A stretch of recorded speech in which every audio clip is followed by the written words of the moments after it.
Our speaker this evening, Scott Weidensaul, grew up in Pottsville, Pennsylvania, and he's lived almost all of his life in the Appalachians, which have defined much of his work.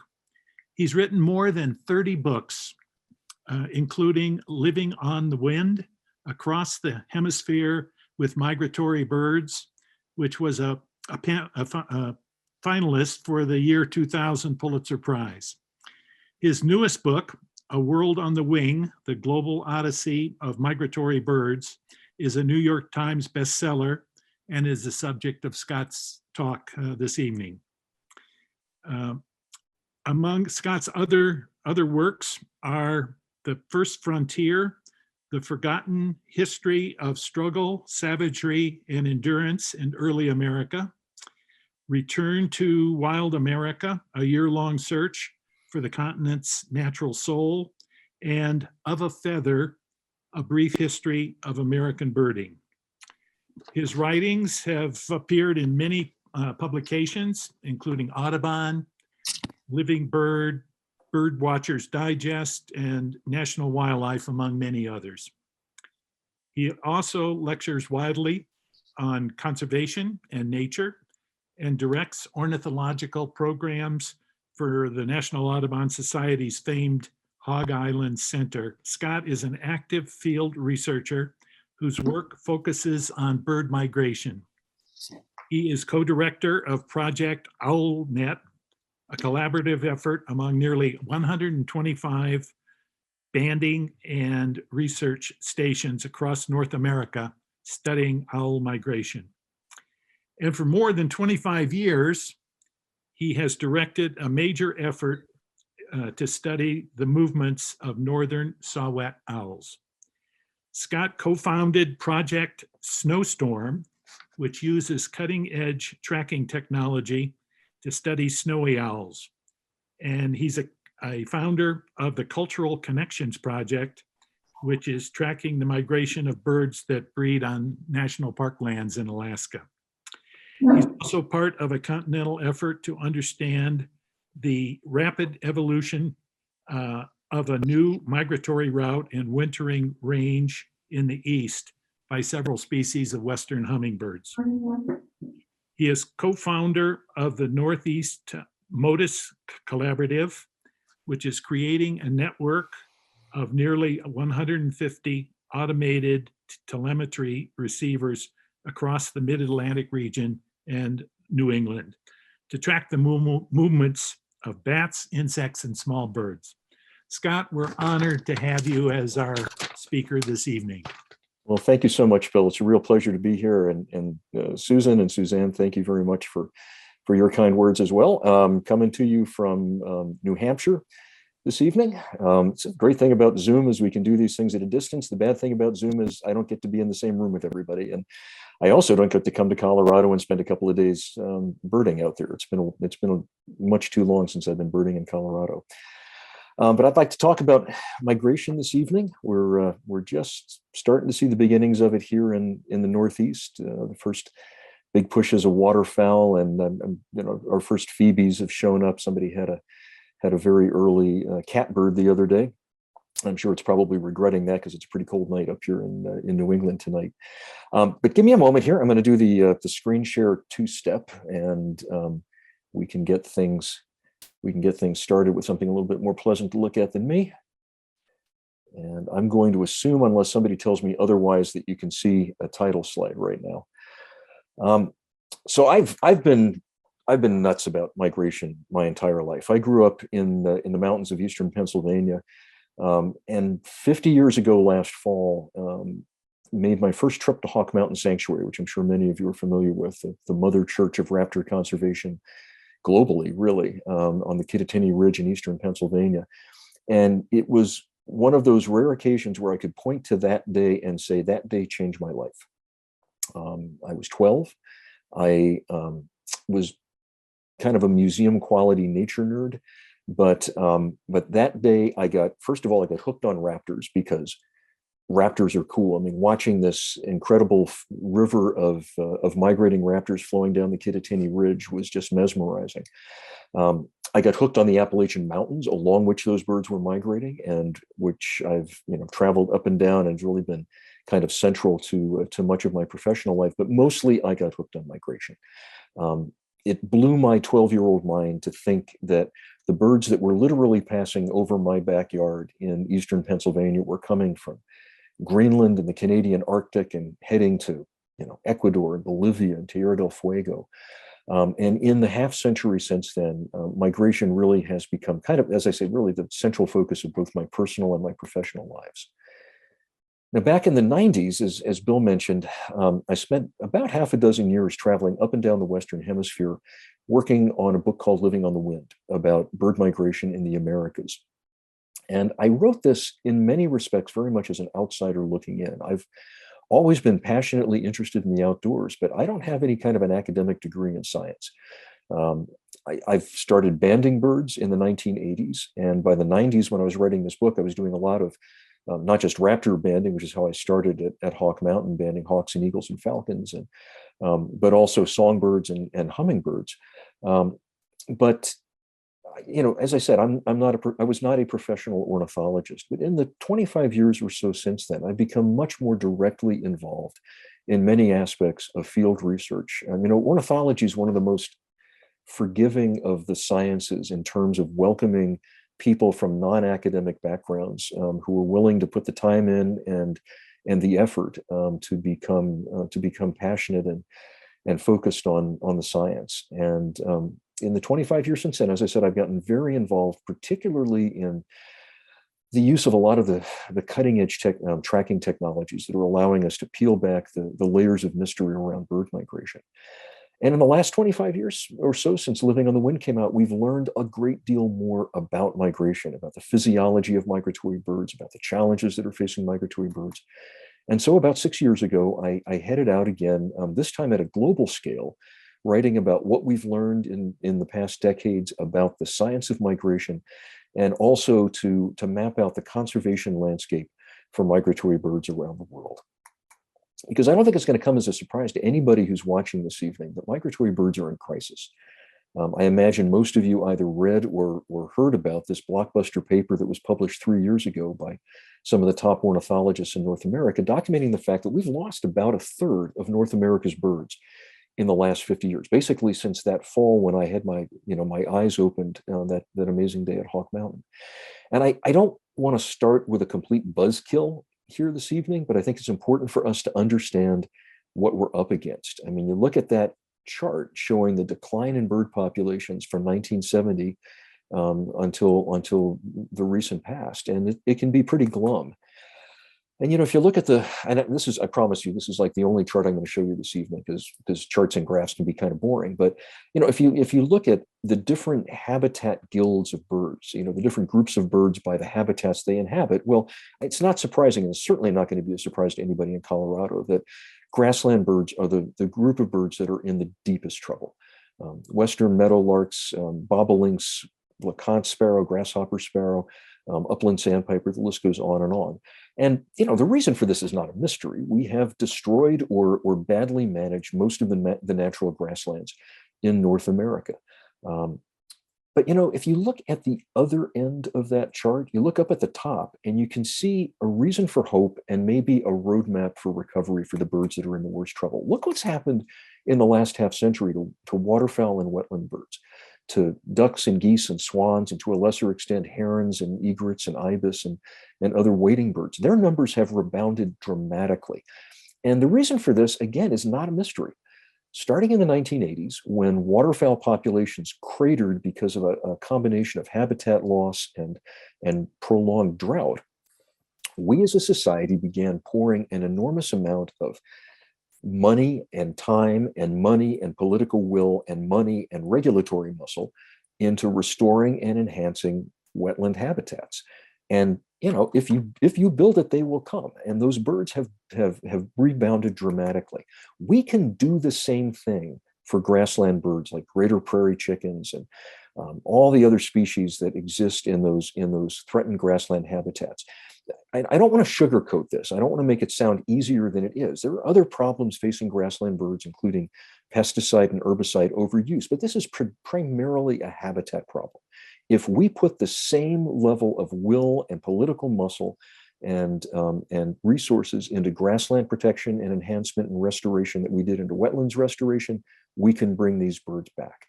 I'm not saying it's easy, but it's possible. And I think it's important for us to realize at a time when things can seem so bleak that all around the world, conservationists are confronting the challenges facing migratory birds. And in many cases, against long odds, they're making progress. One of the reasons that I'm cautiously optimistic about the future for migratory birds is we have so much more information at our fingertips today. We need a better picture of where and when and how birds migrate and how their populations are changing. And scientists are getting that.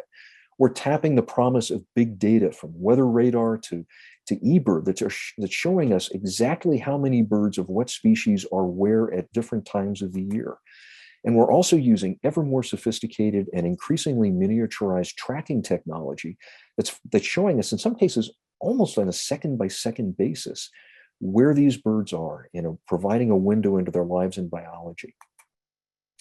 And not least of all, we're continually being amazed by what we're discovering about the physiological abilities of migratory birds, some of which just absolutely beggar the imagination. I mean, some of this stuff seems more like science fiction than science fact. I mean, for example, let's start with what we're understanding, what we're knowing and learning about migration endurance. Migration can take a whole lot of forms. Many birds are entirely non-migratory. You've got eruptive migration, you've got partial migration, lots of different ways to skin that cat. I mean, dusky grouse in the Rockies actually migrate uphill on foot in the wintertime. There's a million different ways that birds approach the problem of migration. But even the smallest migratory birds can do extraordinary things. For example, semi-palmated sandpipers like this one, less than 6 inches long, they weigh less than an ounce.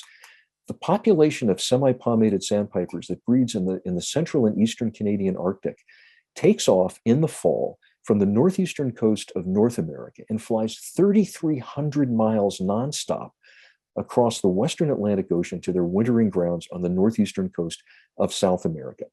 That's the equivalent of a human being running 126 consecutive marathons, and that's doing it for 4 or 5 days with no food, no water, no rest. A couple of years ago, speaking of marathons, somebody broke the 4-hour record for running a marathon, and he was hailed as superhuman, which is great, not to take anything away from him, but that is still distinctly subavian. In fact, I've always been a little bit peeved when I hear people comparing human athletes to birds, because it's kind of an insult to the birds. If you think about it, the most elite human athlete is arguably a Tour de France cyclist at the peak of condition. And this is somebody who's operating at probably 4 or 5 times his base metabolic rate. But it's only possible for him to do that for a relatively short period of time, certainly less than a day, and only with regular food and regular hydration. On the other hand, that semi-palm sandpiper, has an off-the-shelf metabolism that's significantly higher than a human. I mean, its body temperature is about 104 degrees when it's resting. And it's operating at 8 or 9 or 10 times its base metabolic rate and doing it for, as I said, 4 or 5 days without food, water, or rest. But there is one similarity between what the semi-palm sandpipers are doing and at least some human athletes. So that population that's coming out of the eastern Canadian Arctic, they stop off in the fall, many of them along the Bay of Fundy between Nova Scotia and New Brunswick and the coast of Maine. And of course, when the tides go out in the Bay of Fundy, the tidal range is like 42 feet there. So it exposes enormous mud flats.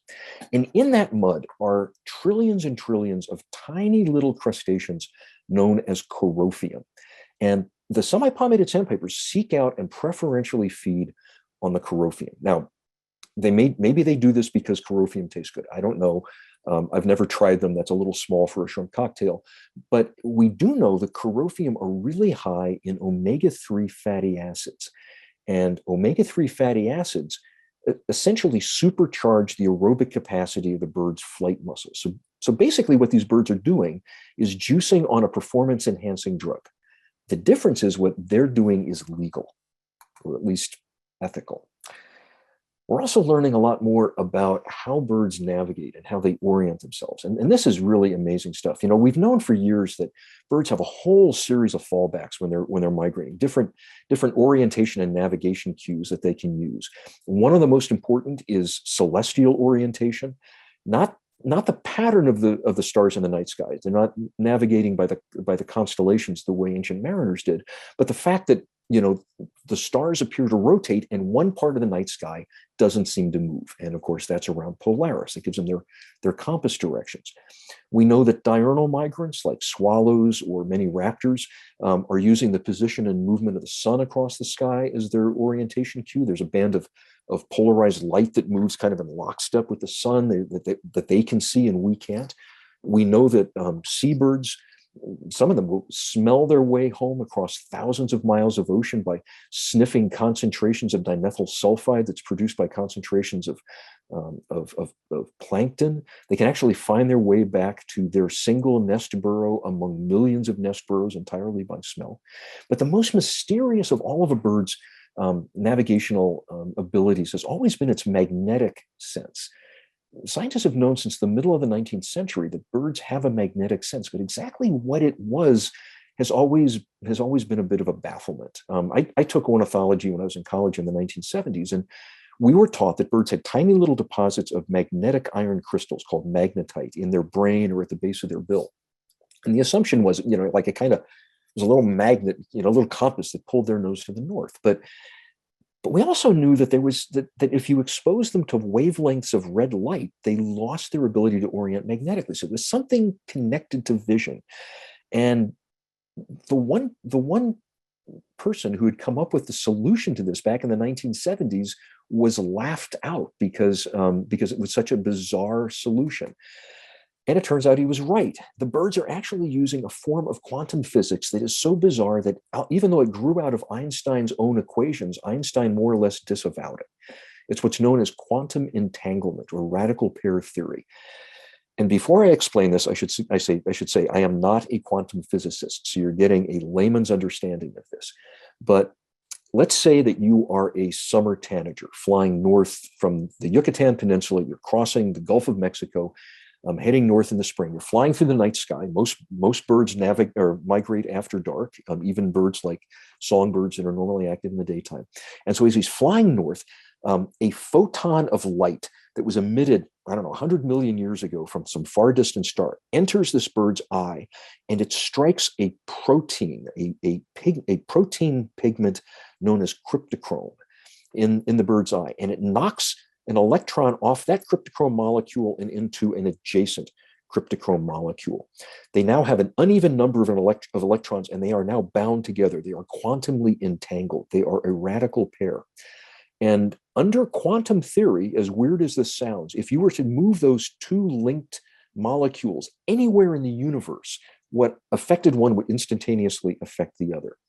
Scientists promise us that quantum entanglement is going to give us unhackable quantum computers that will break any encryption code, and also faster than light communication.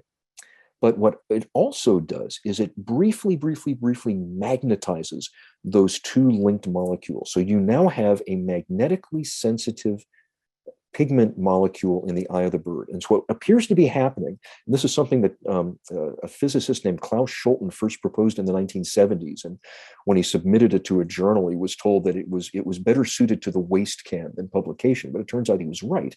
As the bird's flying north through the night sky, these pigment molecules are creating waves of pigment in the bird's eye that allow it to visualize the Earth's magnetic field. I've seen the aurora borealis. Damn it, I want to see the Earth's magnetic field. It must be amazing to see. Every butterbutt warbler coming north is able to see this. Presumably every house sparrow hopping around, around an outdoor restaurant picking up crumbs can probably see this as well. We can't, and I want to. But this science fiction, this cutting edge science fiction that quantum physicists are developing right now, birds have been using it for probably millions of years.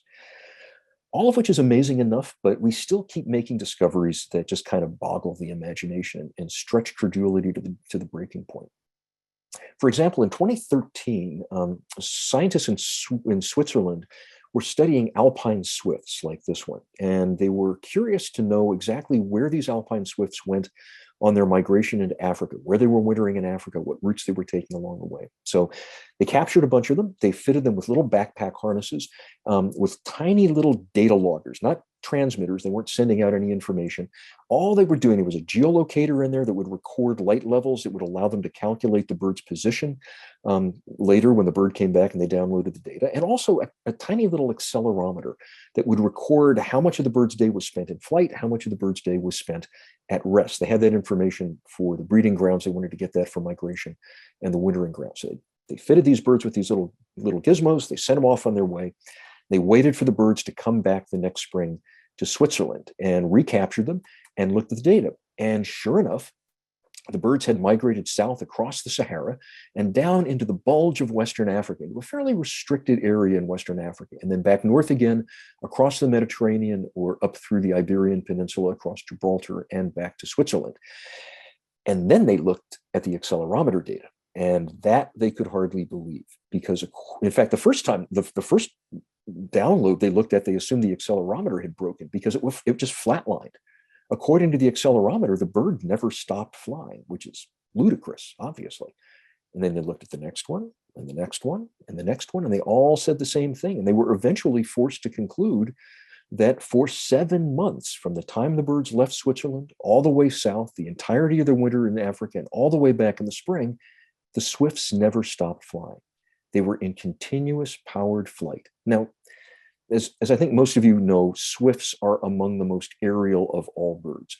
They feed entirely on the wing on aerial insects. They mate on the wing, unlike any other group of birds on the planet.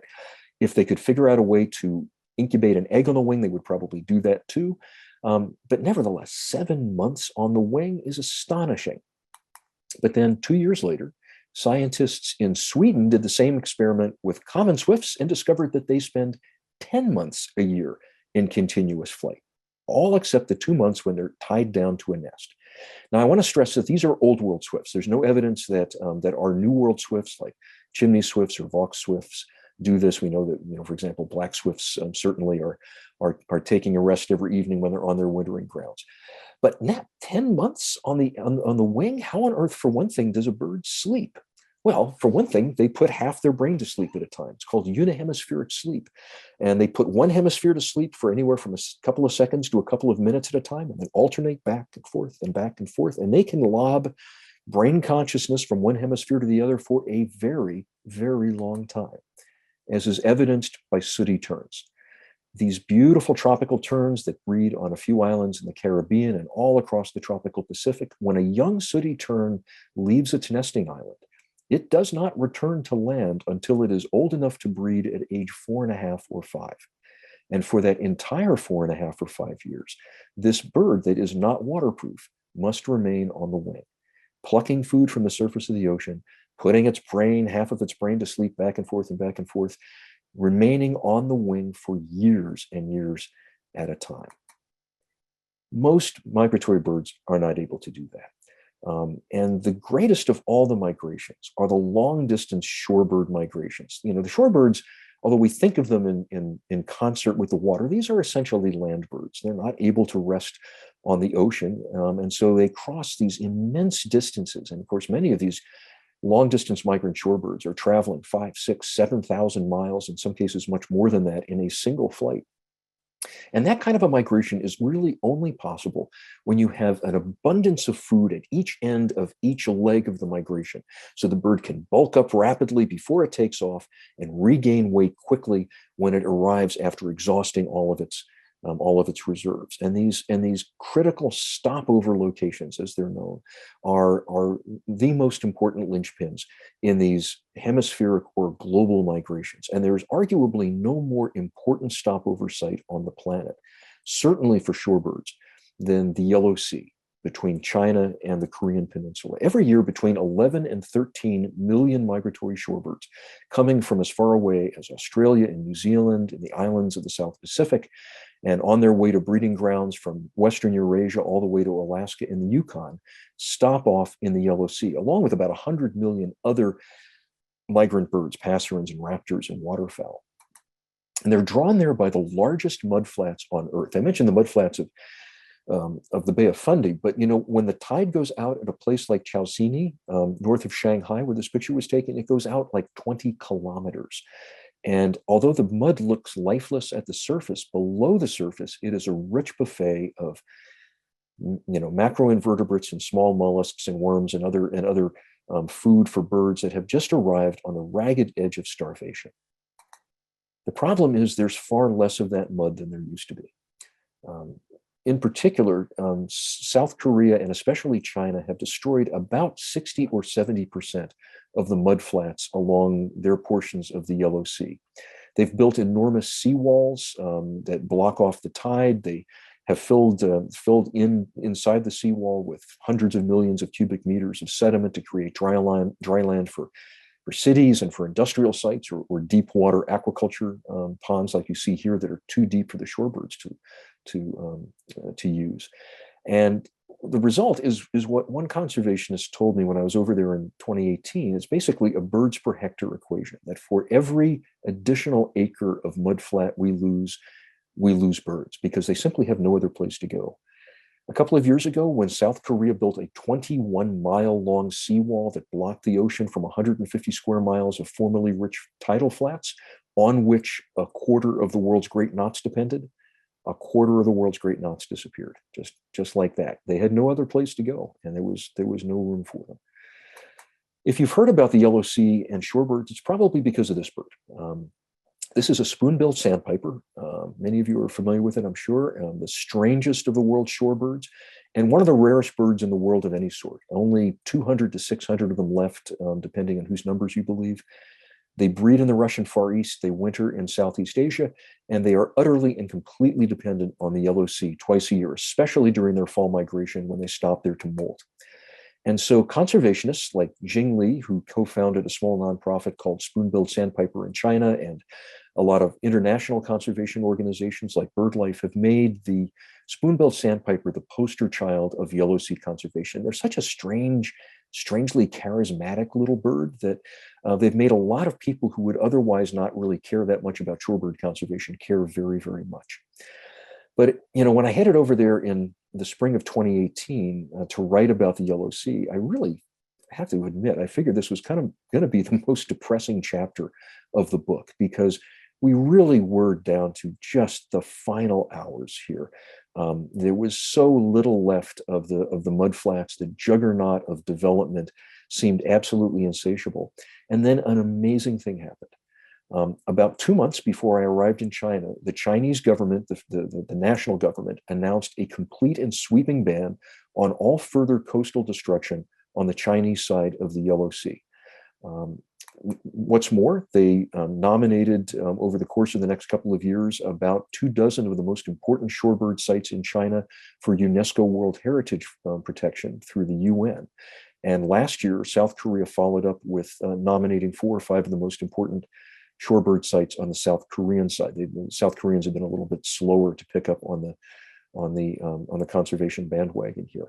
And so it was remarkable to spend time with people like Jing Li and Dr. Tunis Piersma from the Netherlands, who's been working tirelessly to protect the shorebirds of the Yellow Sea, and watch them grappling with a very unfamiliar emotion, which was hope. But coastal destruction is not the only issue facing the shorebirds of the Yellow Sea. In fact, probably the single greatest threat to the spoon-billed sandpiper is illegal killing, illegal hunting and trapping of shorebirds, which is rampant in Asia. Not just shorebirds, but many species of songbirds as well, and not just Asia. In fact, every year, birds like this female Eurasian blackcap face an enormous gauntlet of danger as they fly out of Europe and Western Eurasia across and around the Mediterranean basin. Every year, illegal bird trapping is an enormous problem for tens of millions of migratory birds, especially migratory songbirds in the Mediterranean. The numbers are really quite staggering. About 5.5 million birds killed every year in Egypt, about 2.5 million in Lebanon, almost 4 million in Syria. And you can think, okay, well, Egypt and Syria are not exactly terribly lawful countries these days. There's not a lot of wildlife conservation going on in Syria. But consider about 500,000 migratory songbirds are killed illegally every year in France, not for subsistence hunting. This is mostly done for, this is hunting for the pot.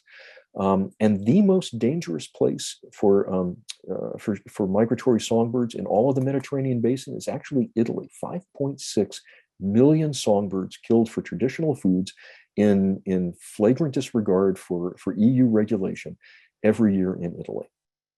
But on a per capita basis and maybe a land area basis as well, the most dangerous place for songbirds, for migratory birds in general in the Mediterranean, is the island of Cyprus in the eastern Mediterranean south of Turkey. Every year, between 2.5 and 3 million songbirds are killed illegally in Cyprus. Some years the toll has been as high as 10 million on an island about the size of Connecticut, just to give you a sense of the scope of the slaughter there.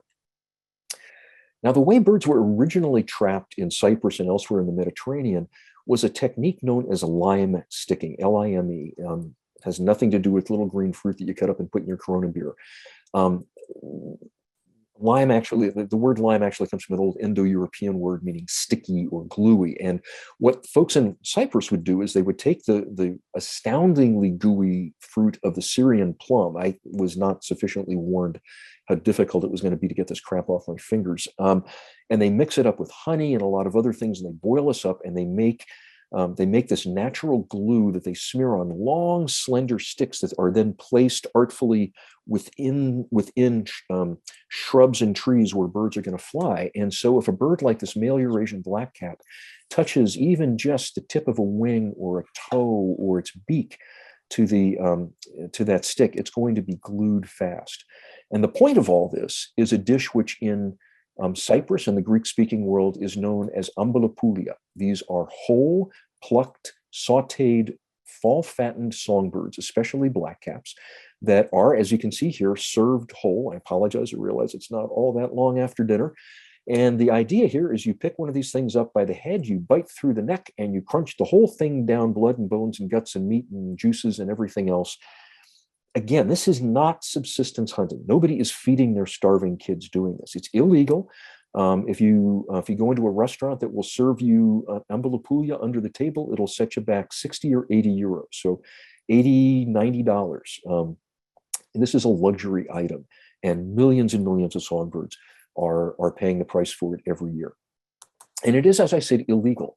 But ironically, until fairly recently, the biggest areas for industrial scale trapping, and I have to say that very few people are using lime sticks anymore in Cyprus. For the most part, this is something being run by organized crime using sometimes hundreds and hundreds and hundreds of meters of mist nets with audio lures to to lure these birds down out of the night sky.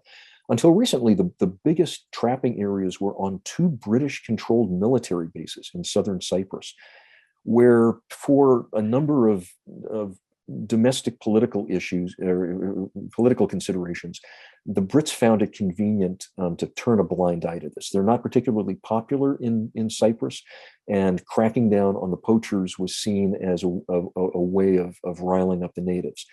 But thanks to a lot of pressure from conservation organizations, both within and outside of the UK, they did an about-face a couple of years ago. And the Sovereign Base Administration, which runs these military bases, now has dedicated anti-poaching squads. And you can see I've pixelated the faces on these officers.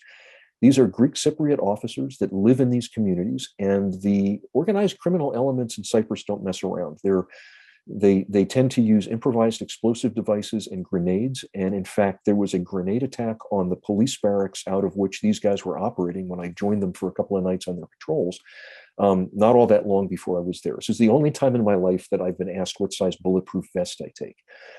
But they were using, as you can see, sophisticated drones fitted with infrared cameras, getting video surveillance. And whereas a couple of years before there were as many as 80 poaching operations on these 2 bases, when I was there in the fall of 2018, they were down to just 2, and they were under full-time surveillance, and they were getting ready to sweep in and make the final arrests.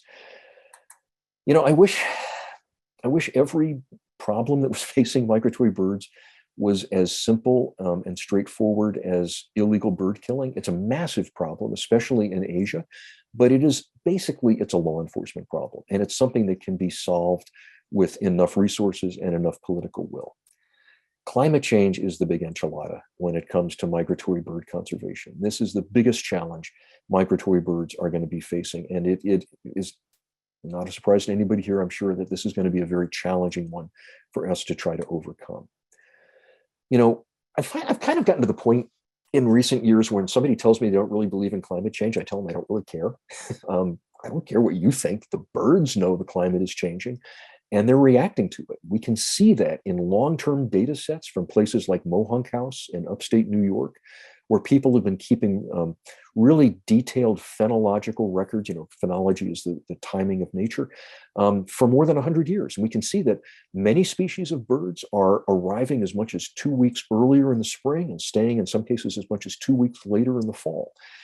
And that's encouraging to think that there's some degree of plasticity, some degree of adaptability on the parts of these birds. But, you know, if you look a little bit more closely at those data, you'll notice that the birds that seem to be responding that way to climate change are, for the most part, short and moderate distance migrants. These are birds that are mostly wintering in the US or maybe northern Mexico, that are only traveling a couple hundred, maybe 1,000 miles to get back. Birds like fox sparrows, eastern phoebes, brown thrashers, eastern bluebirds, eastern towhees. When you look at what's happening with long distance migrants at a place like Mohonk House there in upstate New York, birds like black-throated green warblers, those birds are basically coming back almost to the day on average when they did 100 years ago. You know, not too long ago, there was a big study, actually a colleague of mine was involved in looking at banding data on black-throated blue warblers, and they've advanced their arrival time by about 5 or 6 days over the last half century or so. And yet we know that spring is advancing so much faster than that, that these birds are falling farther and farther and farther out of sync with the seasons, what's known as a phenological mismatch. The worry is eventually that the birds fall so far out of sync with the seasons that the resources that they need, particularly to raise their chicks, are no longer there. And this worry became very concrete about 15 years ago when scientists in Europe published a study looking at what's been happening with pied flycatchers, one of the most common widespread breeding birds in the oak forests of Central and Western Europe. These are a trans-Saharan migrant. They winter in tropical Africa, and they were coming back across the Sahara, across the Mediterranean basin, and arriving in Europe on their traditional schedule as they have for generation and generation and generation back, perhaps hundreds of years. But of course, spring has been advancing rapidly in Europe. And starting in the mid-1980s, these birds fell farther and farther and farther out of sync. So, you know, think about the timing of bird migration. These birds need to come back, set up a territory, find a mate, either build or locate a nest site. Pied flycatchers, these old world flycatchers, are cavity nesters. So they have to find a tree cavity or a nest box, lay their eggs, hatch their chicks, and have their chicks emerge just to coincide with the seasonal peak of soft-bodied insects, especially caterpillars, in the oak forests of Western Europe. And it's a very, very narrow, sharp peak in those oak forests. And what happened is, by the early 2000s, pied flycatchers had fallen so far out of sync with the seasons that their population started to crash. They dropped by more than 50% in the UK and some parts of the Netherlands by as much as 90%. Now, the good news here is that starting around 2004, the rapid warming that was occurring during early spring in Central Europe paused. Now, the scientists studying this have emphasized it does not mean that global warming stopped in Europe, just that the worst, most rapid warming at the most critical time of the year for the pied flycatchers went into a little bit of a pause. But it's allowed the flycatchers to catch up. And in fact, they have actually evolved. And the scientists studying this have shown that this is actual evolution at work here. They've evolved to an earlier schedule, and they're actually back in sync with the seasons. But that kind of a phenological mismatch is possible. And we actually can see it happening in the Canadian Arctic, the same area that those semi-palmated sandpipers that I mentioned earlier are coming from, the eastern and central Canadian Arctic, where you have long distance migrants like Hudsonian godwits flying 9,000 miles from southern South America, red-necked phalaropes that winter off the Pacific coast of Ecuador coming back. These birds arrive on at their normal schedule, but they find the climate has upended. One of the weird things about climate change is it doesn't make everything warmer evenly everywhere. It's global weirding is probably a better term than global warming. And in fact, in that part of the Canadian Arctic, late winter and early spring have gotten dramatically colder and snowier. So the godwits and the phalaropes and the semi-palmated sandpipers, they arrive on their normal schedule and everything's still frozen. And they have to wait and wait. And then they finally can start to breed. They lay their eggs and then bam, it's like this climactic switch gets flipped. And it becomes, instead of unusually cold, it becomes dramatically hotter. And the insects on which the chicks of these birds depend wind up emerging even earlier than normal. So the birds are breeding later, the insects are emerging earlier, and by the time their chicks are at their hungriest, and remember, shorebird chicks are precocial. They feed themselves. Mom and dad don't bring food to them. They have to be able to find enough to feed themselves. By the time they're at their hungriest, that bounty is gone. And what's been happening increasingly in that part of the Canadian Arctic is these birds do not breed successfully. Many years, only 5 or 6% of the Hudsonian godwit chicks make it to survive to fledging and adulthood. So the challenges that are facing migratory birds are obviously enormous. And migration remains the part of the bird's annual cycle about which we know the least. It's the black box of a bird's annual cycle. But we know that it's also the most dangerous part, that the greatest mortality over the course of a bird's annual cycle occurs during spring and fall migration. But we maybe just in the nick of time are developing the tools we need to open up that black box and understand where the threats are, and maybe to start to figure out how to reverse those declines. For one thing, we've gotten these huge advances in computing power that are allowing us to really harness the promise of big data and information and things like the Doppler weather radar network. I can guarantee you the National Weather Service did not build the Doppler weather radar network to benefit ornithology, but oh my God, what a boon this has been, because it turns out all of those 140 some Doppler weather stations across the lower 48, in addition to showing thunderstorms and snow blizzards, can also show you with an exquisite degree of accuracy exactly how many birds per cubic meter of airspace are flying through the night sky when it's otherwise impossible to see that migration. And we have enough computing power right now that, for example, Birdcast at Cornell can take this in real time and tell you exactly how many birds are migrating over the United States on any given night in the spring and fall migration. If you're not going to birdcast.info, and you should probably take a screenshot right now if you don't, so you save that website, this spring, I urge you to do it. And so what you see here is a particular night of migration last May when there were about 750 million birds moving across the lower 48. Just an absolutely astonishing window into migration. And because we have archived weather radar data stretching back over decades, and now finally enough computing power to crunch all of that information, we basically have a time machine so that we can look back in time and see how and where and to what degree bird migration has changed. And you know what? All of us old farts have been right all these years. There are not as many birds as there used to be. One of the reasons that we can say with a great deal of certainty that we've lost 2.9 billion birds in the last 50 years is based in large part on 25 or 30 years of radar data. Now, the problem with radar is, in the words of Andrew Farnsworth at Cornell, who does a lot of radar work, it is taxonomically agnostic. It can tell you how many birds are up there. It can distinguish small birds from medium-sized birds from big birds, but it can't tell you what kind they are. To paint in those details, you need another kind of big data, and of course, that is eBird. Guarantee you, the folks at Cornell did not realize what a monster they were unleashing when they came up with eBird. What a boon this has been for understanding the distribution and abundance and movements of migratory birds, well, birds of all sorts, but migratory birds in particular, across North America, and increasingly around the world. By taking eBird data and then modeling that with habitat data, really fine-grained habitat data, you can start to model things like this map showing the abundance and distribution throughout the year of yellow warblers and hundreds of other species.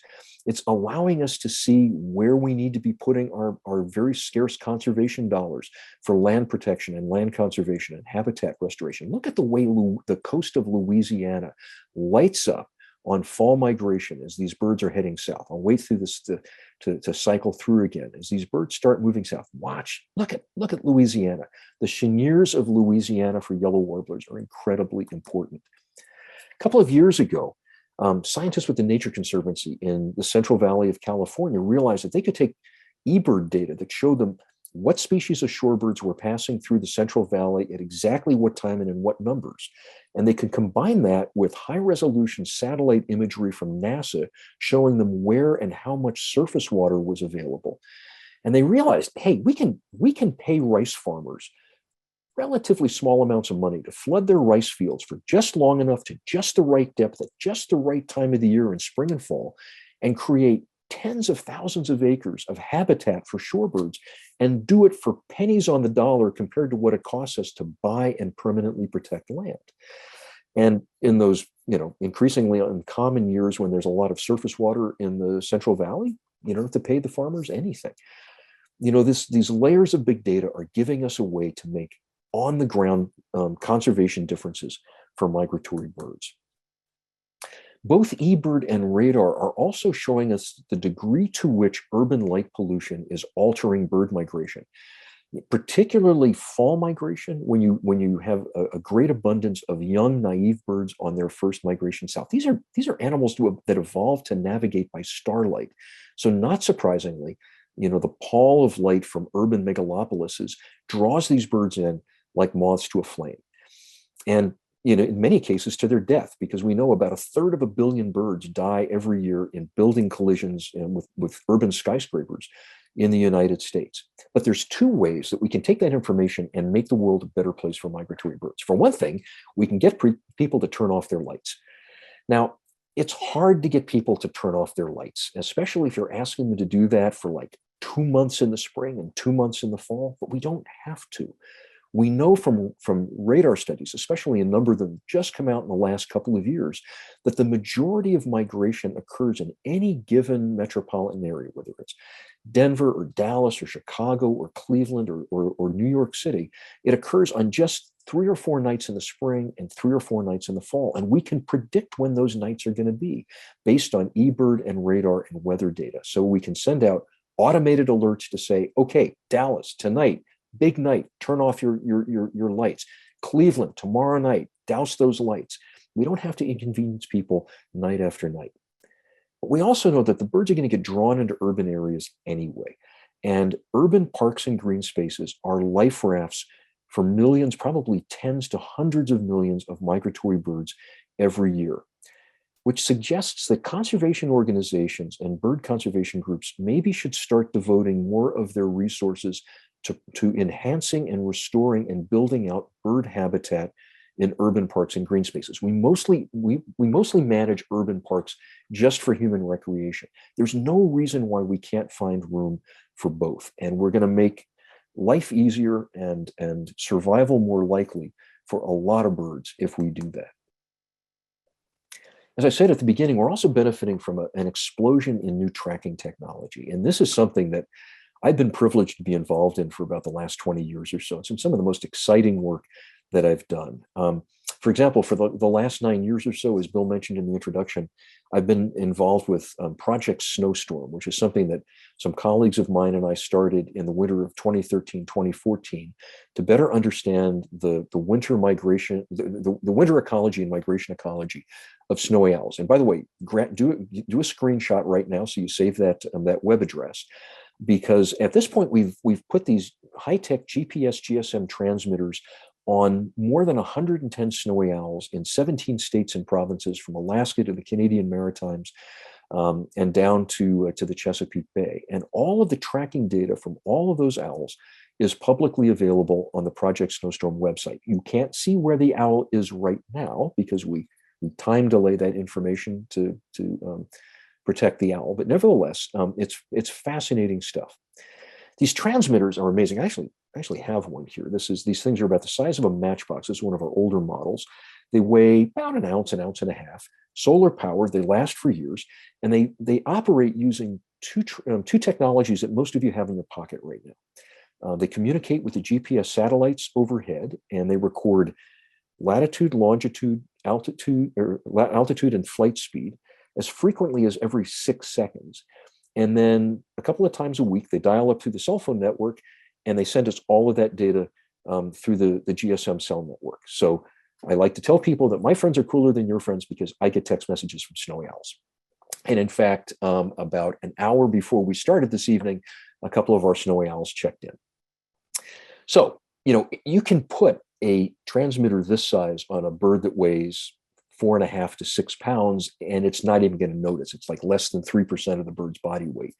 If you were to put that on a Swainson's thrush, on the other hand, if you put a 45-gram transmitter on a 35-gram thrush, you don't get much migration at all.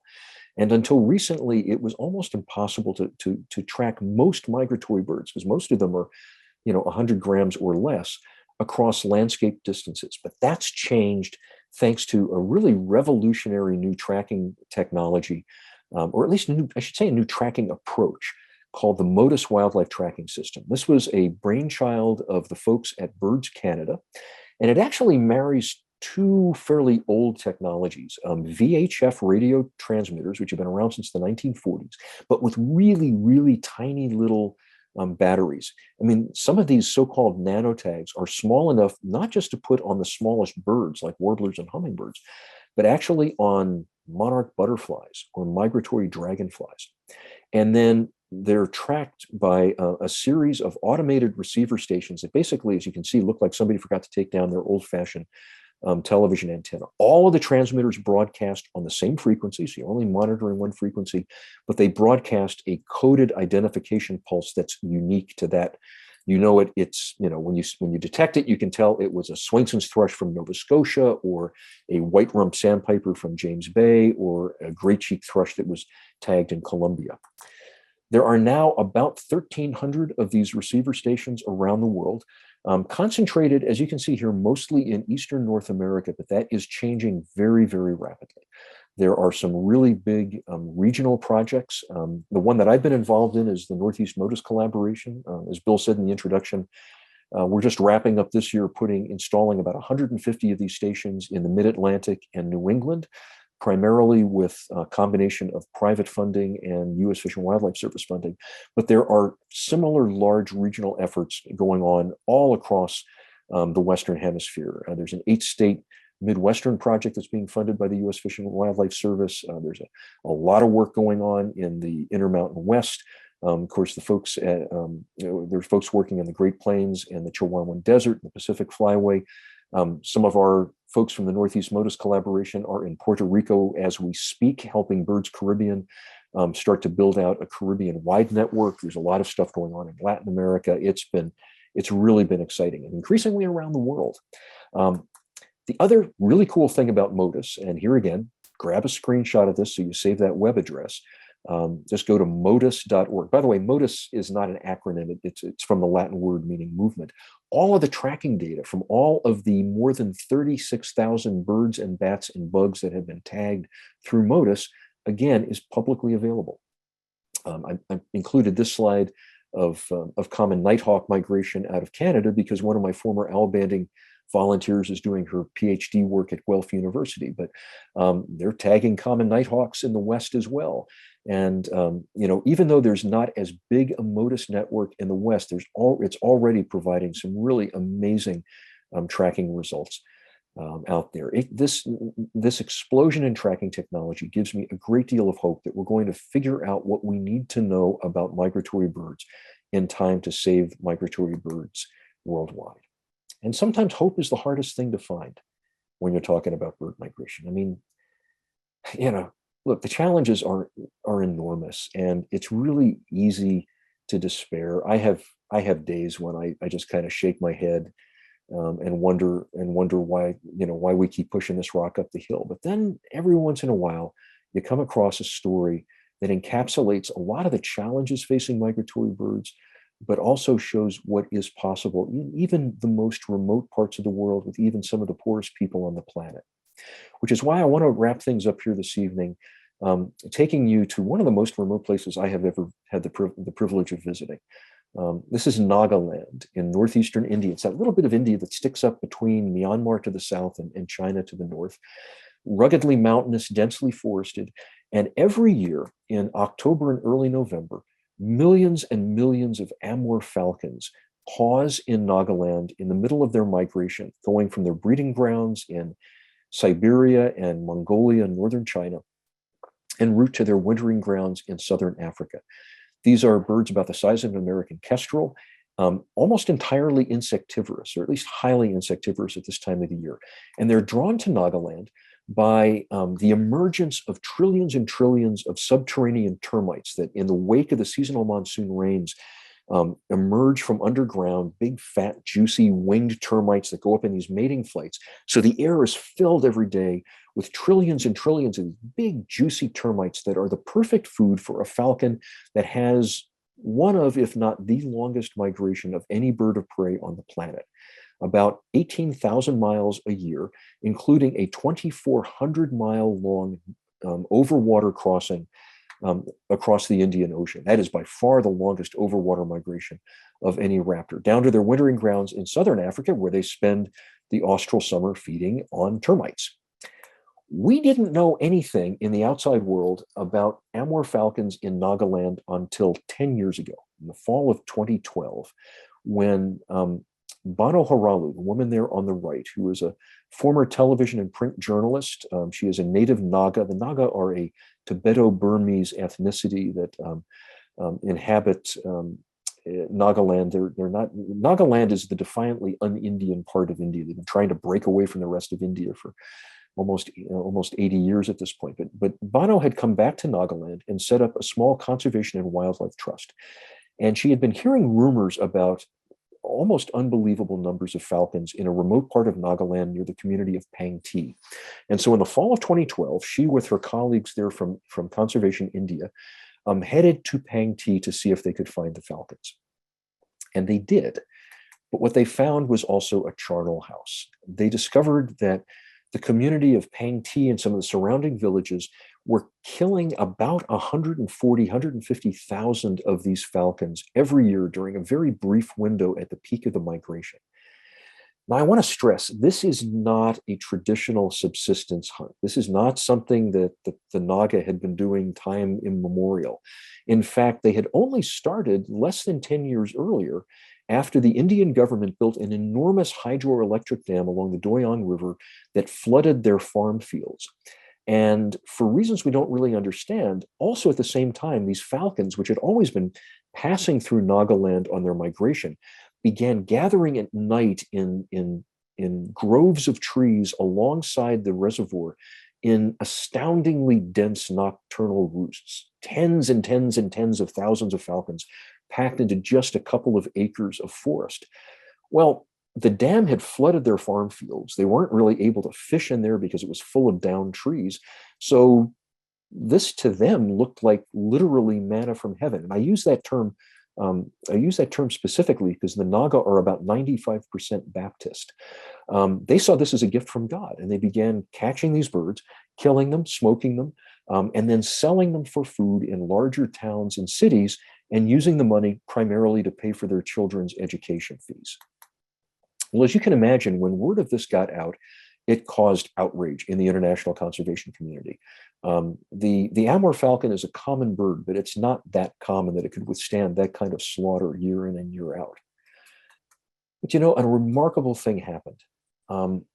Conservation groups, Bono's conservation group, BirdLife International, the Bombay Natural History Society, many other groups sat down with the village leaders in Pangti and the other villages and explained to them the danger that they were posing to these falcons. And they said, we didn't know. We'll stop. And they did entirely. 140,000 dead falcons one year, virtually none the next year. And in a matter of a couple of years, the world went from condemning them for their barbarity to praising them as conservation leaders. In fact, many of the former Amur falcon trappers formed the Amur falcon roost area union to guard and protect the roosts, and also to serve as guides, because one of the reasons the Naga gave up falcon hunting so quickly and easily is because they were told, with justification, this is one of the greatest wildlife spectacles on Earth. People are going to want to come to see this. But here's the thing, Nagaland is not an easy place to get to. And by all accounts, 5 years on, tourists were still pretty thin on the land. I had to wonder what happens when really poor people make a difficult economic decision expecting a certain outcome. What happens when that outcome is slow to materialize? So in the fall of 2017, along with my friend Kevin Laughlin from Wildside Nature Tours and a couple of other guinea pigs that were willing to travel with us, we headed to Nagaland to see whether it was possible to bring American tourists in there to try to provide some on-the-ground support for this conservation effort. And folks, I am here to tell you, it is not an easy place to get to. I have spent a career traveling on some god-awful roads in remote parts of the world, but I don't think I've ever been quite so terrified as on some of the roads in Nagaland. What you see here is an active landslide zone, where whole chunks of the mountain just would routinely give way along with whoever happened to be on the road at the time. And what you can't see is that slope continued down another couple hundred feet out of the equation, or out of the frame of the picture, and then they would just bulldoze another road across there and use it until it slipped away again. We were also told, do not be on the road after dark. There's the danger of armed bandits, also cross-border insurgent guerrillas coming in from Myanmar. There was a firefight with the Indian military just a couple of weeks before we got there, not far from where we were traveling. It was nerve-wracking. We did eventually make it to Pang Ti. We made it before dark. Pang Ti, like most traditional Naga villages, is built on a high defensible ridgetop, because until at least the middle, and in some remote places, the latter part of the 20th century, there was still a lot of intertribal warfare going on among these different tribal and subtribal divisions in Nagaland. And they were still taking traditional war trophies, human heads. So we are talking here about Baptist headhunters. Nagaland is one of the most intriguing and fascinating places I have ever visited. And I will say they are no longer taking heads there. I did not worry when I was sleeping at night. And it was worth the trip. I've seen some of the largest raptor concentrations on Earth. I was part of the team in 1992 that first documented the huge raptor migration through Veracruz in Mexico, but I have never seen anything like the numbers of falcons gathered in Nagaland. It is without question the largest individual gathering of raptors on Earth, millions and millions of these birds. And to watch, 50, 60, 100,000 falcons rising out of one roost site at daybreak, and multiple roost sites up and down the Doyang River Valley.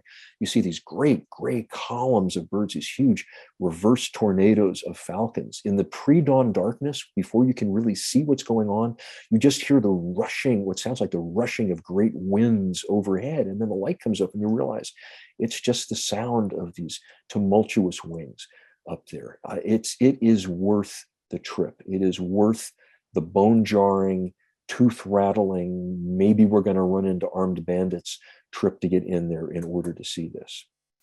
Like I said, one of the things that I was most interested in is what happens when people make hard choices expecting a certain outcome. When they were hunting falcons in Nagaland, there was a certain equity to this. Everybody in the town of Pang Ti, all of the 500 or so households in the community, benefited economically from it. The new falcon economy has winners and losers. Some of the winners are some of the former falcon trappers, people like Nchomo Adoyu, who gave up the money from trapping that was paying his kids' school fees. If you want your kids to get more than a third grade education, you have to pay to send them to boarding school somewhere else. And that's how he paid for his children's education. Now he makes money as a birding guide, and a very, very good birding guide. Members of his extended family own the land where some of the biggest roosts occur. And so they built watchtowers like this. They charge a nominal fee for tourists to come every day to watch them. Some of the households in the community had enough wherewithal to install Western style Western style toilets. I won't say they were flush toilets, so that they could rent out their homes as homestays. But most of the homes in the community, most of the families in the community do not benefit from the tourist economy. They're going to have to figure out a way to make this more equitable. There have been enormous strides for conservation in Nagaland in a very short time. Obviously, the pandemic has really knocked some of the stuffing out of tourism, although through the pandemic, there was still a fair bit of domestic Indian tourism as word of this has spread among the very active birding and bird photography community in India. But I do worry that there's a little bit less incentive for overall conservation. I'm not concerned that they're ever going to go back to hunting falcons. It was for one thing, it was already illegal, and the authorities had just been turning a blind eye to it. They won't do that again. But there was a larger conversation about conservation. People said, it's been 15 years since we've seen a tiger in Nagaland. The barking deer are not as common as they used to be. Maybe we need to start paying more attention to wildlife conservation. But still, what the communities of Nagaland accomplished for the Amur falcon ranks as one of the most striking migratory bird conservation success stories that I've ever had the opportunity to report on. At least here, at least for now, at least for this one precious species, the world is a little bit safer than it once was. And they're all precious. Every bird that makes that leap into the void is at once utterly ordinary and extraordinary, shaped by millions of generations of natural selection, crossing immensities of space through dangers that we can barely comprehend, and doing it all on the strength of their own muscles and their own wings. And that's always been enough, but not anymore. For better or worse, for good or ill, their fate is in our hands. And I hope we're up to the challenge. Folks, I want to thank you so much for the opportunity to be with you. I really appreciate it. I appreciate the invitation from CU Museum of Natural History and from Denver Field Ornithologists. I'm going to take a drink of water, and then Bill, I think you're going to be helping me with some questions, and we'll go as long as people have questions for me. Scott, thank you so much. What a most interesting and informative talk, and sharing all of your experiences, all of your travels all over the world on behalf of birds and conservation, wildlife, nature in general. You're a great ambassador for the cause that we all believe in and value. So well, thank you so much for a wonderful presentation. Thanks. We are having some difficulty getting questions and answers.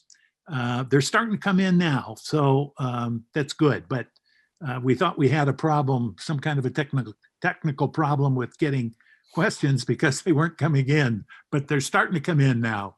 Okay. One question is, many birding clubs like DFO are looking for ways we can make a difference for our native species.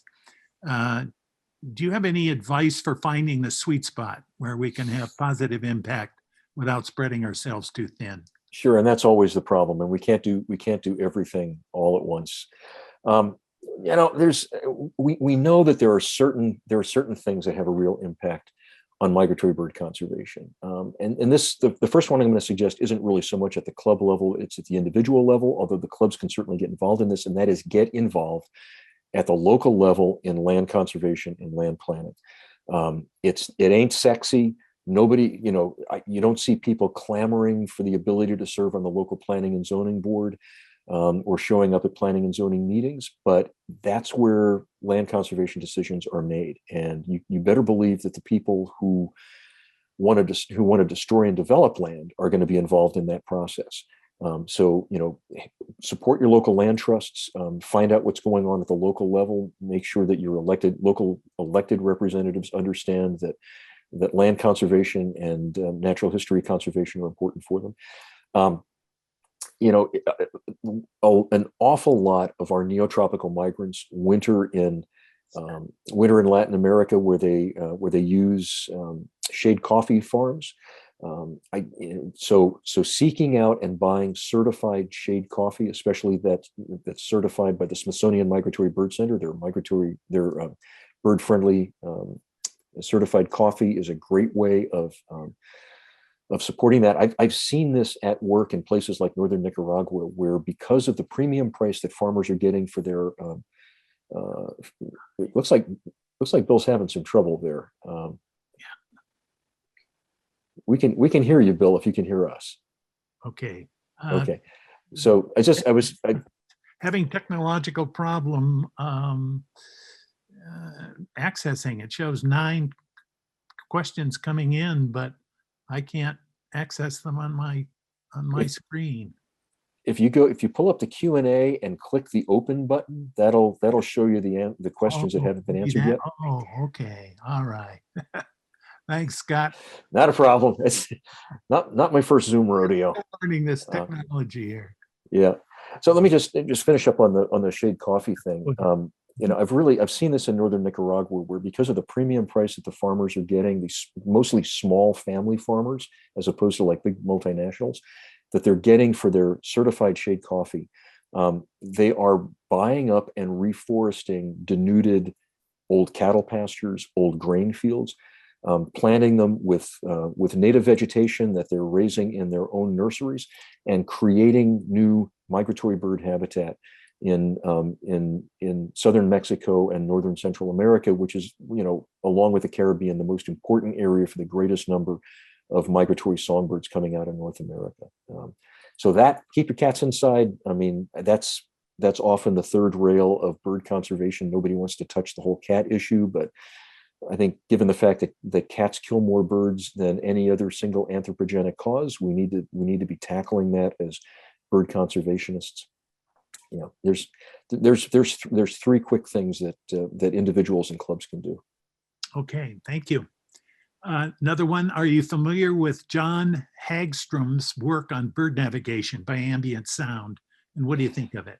I'm only somewhat familiar with it, not to the extent that I'd really want to comment on it. Although I think we are grossly underestimating the ability of birds to tap into spheres that we're barely aware of, and so nothing would surprise me.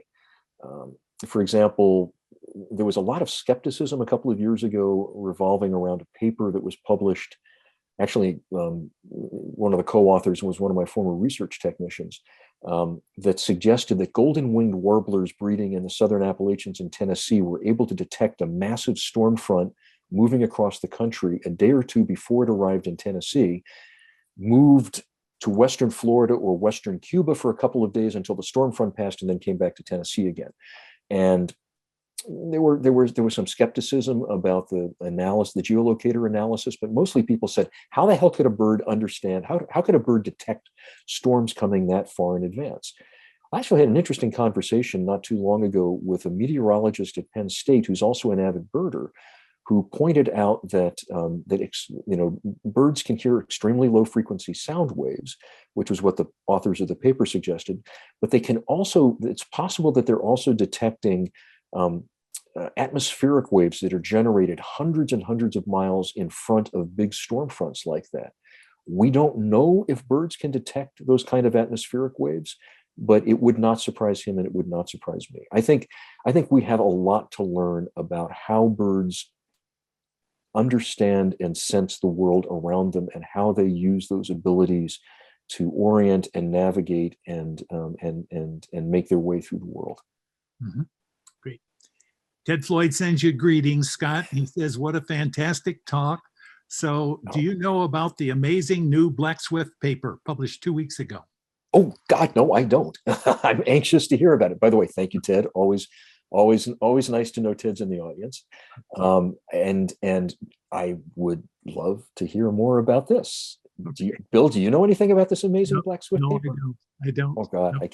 I can't wait to jump. I have to tell you, I have spent most of the last month or so very deep in the world of ecotoxicology and the impact of pesticides on birds for a piece that I'm doing for the summer issue of Living Bird magazine, which is not the most uplifting of stuff to be focusing on, although it's really, really important. So it would be a nice palate cleanser to read that paper. Okay. So now the questions are coming in fast and furious here. Do you have another book in the future? I do indeed. I was at Hog Island at the Audubon camp at Hog Island last year with my good friend Charles Duncan, who many years ago ran the Western Hemisphere Shorebird Reserve Network, and is a character in A World on the Wing because he was the one who documented the decline and disappearance of the enormous concentration of red-necked phalaropes in the Bay of Fundy in the 1980s. And Charles said, "Okay, you've done a book now about all the challenges facing birds around the world." He said, "Why don't you write a book about what's working for birds?" And so that's what I'm doing. I'm going to be spending the next 2 years working on a book about what's working at scales large and small for birds and bird conservation around the world. Because I think it's important for us to recognize what we're capable of doing on behalf of birds. We're not going to turn this around unless we believe we can turn this around. And I think it's important for us to understand, what is working out there, the templates that are applicable at large and small scales. So that's what and I hope I didn't just give away a great idea for a book to somebody else. Apropos of that, Scott, and you're stressing that we need to put more effort in increasing habitat for birds in urban areas. Mm-hmm. What do you think about Doug Tallamy's idea about stressing the use of native plants in urban areas, including very small areas of gardens, for example, and creating a homegrown national park?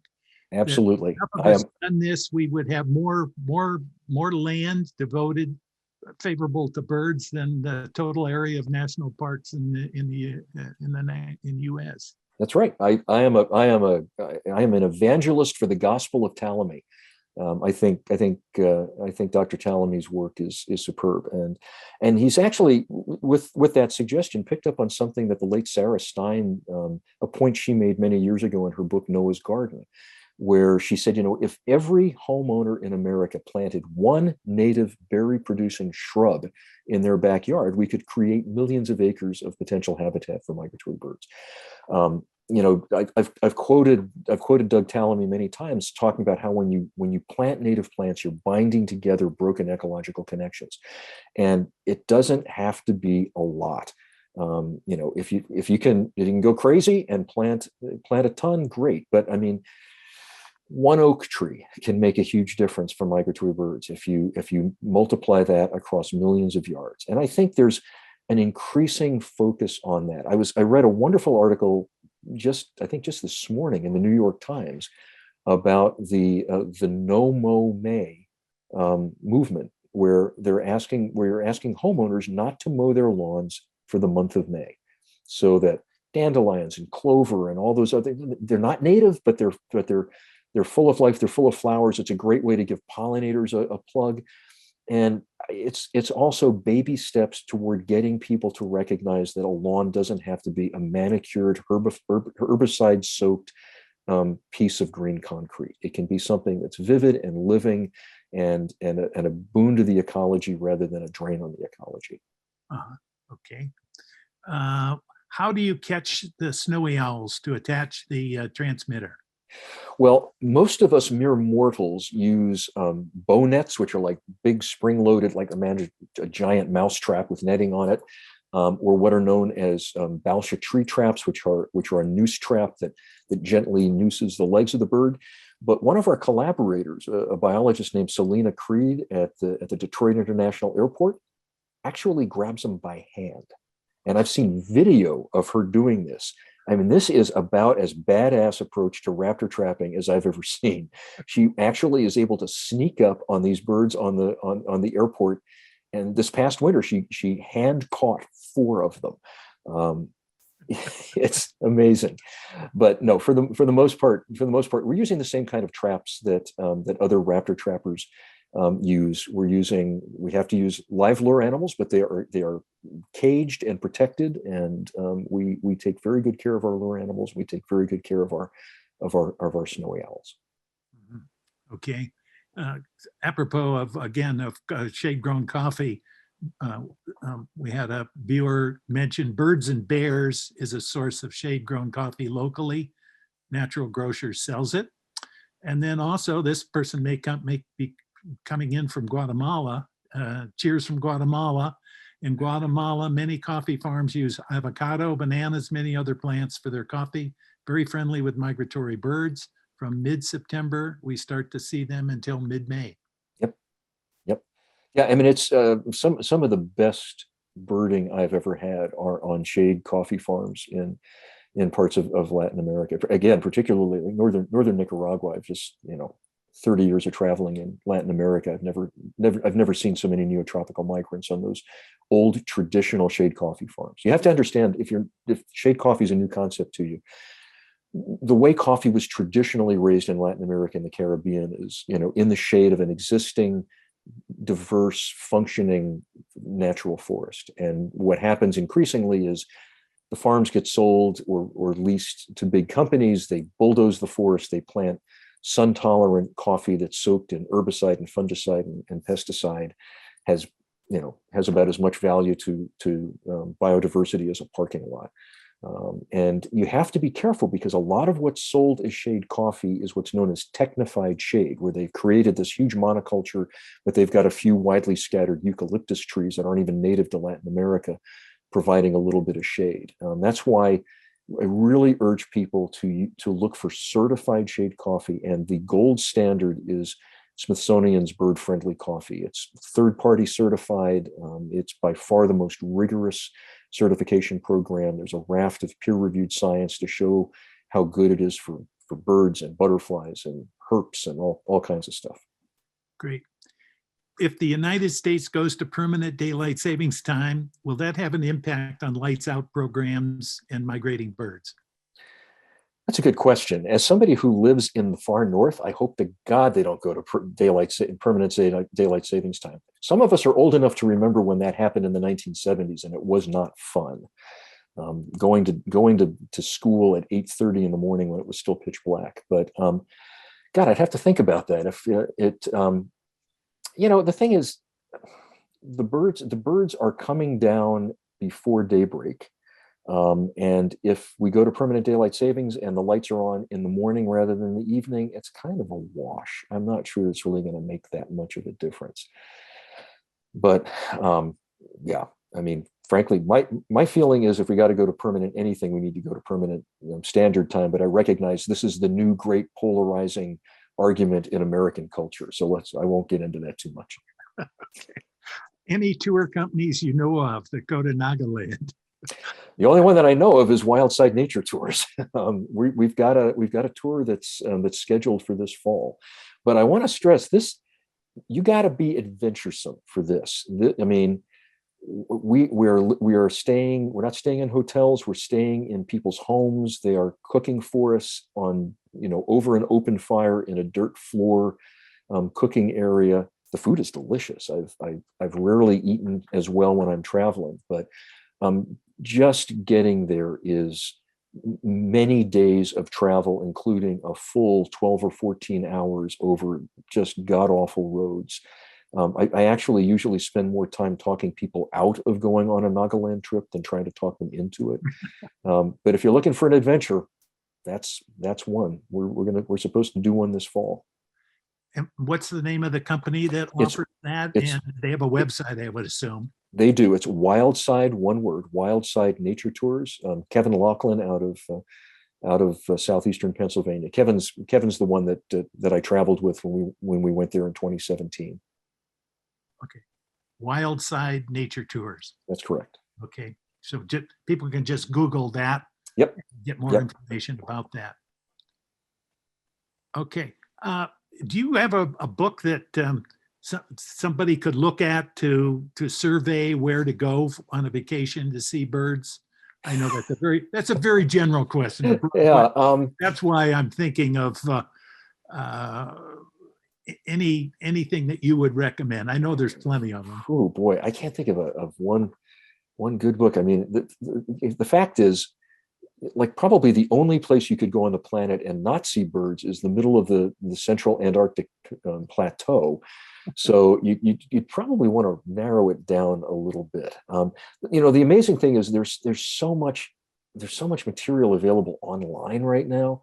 I would say, throw a dart at the map, pick a place, and eBird, frankly, is a really good starting point. eBird will tell you what's there, show you bar charts for any given place. It'll show you all the hot spots. You can see what birds are there.